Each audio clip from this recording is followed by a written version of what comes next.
right, guys, now so we're gonna use the butterfly guard, a little bit of half butterfly to get in a full butterfly, maybe go for an arm lock, and eventually get to the back. So off of this half butterfly, this is kind of a difficult sweep to hit, but you get all the perfect reactions you need off of going for the sweep. It's difficult because his base is wide and I don't have control of one of his legs, so he can step it or flare his knee out, right? So I have my arm hidden right here. Okay, notice how every time back up, Alex comes to half guard. I never do this because then this arm is stuck on the outside.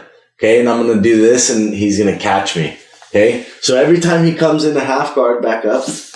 Every time he comes into half guard, my arm's hidden right here. This other arm's framing on his thigh or his hip. Okay, now I'm going to get this shoulder clamp, okay, and the butterfly hook.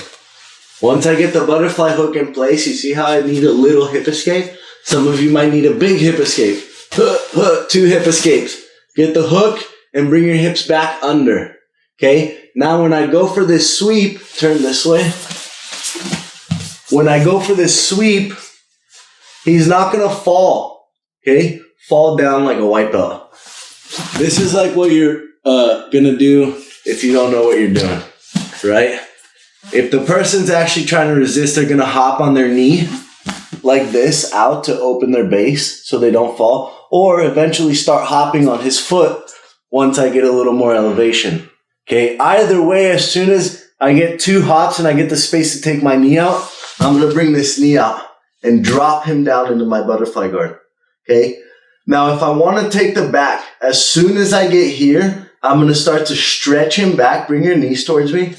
I don't want his knees tight here. So look, if I push on his hips, nothing will happen. So if I go low with my shins, both of my shins go down towards his knees, I'll start to stretch him back. So I'll stretch him as far as I can, and then I'm going to take this foot out, okay, and keep the other foot in butterfly guard and start to hip escape my way back into half guard, but on this side.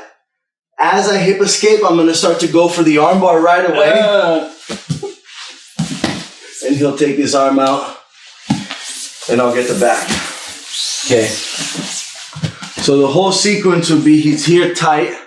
I get that shoulder clamp, half butterfly, flare him out. He hops on his knee.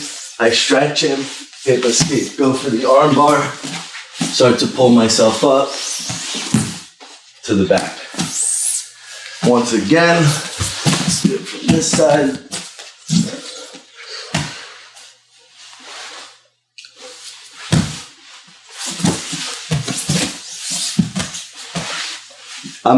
Notice how I'm going for that armbar loose, right? I'm leaving a lot of space here with my head. Normally, if I wanted to get the submission, I would keep my head super tight here close to my elbow and slowly slide it down to get the sub. But I'm giving space so I can anticipate him to windshield wiper and get this arm drag grip. Once I get this arm drag grip, I'm going to pull his arm and start to climb up and jump on his back. So many cool submissions off of that too. So one time on this side, hip escape, butterfly hook, clamp, sweep,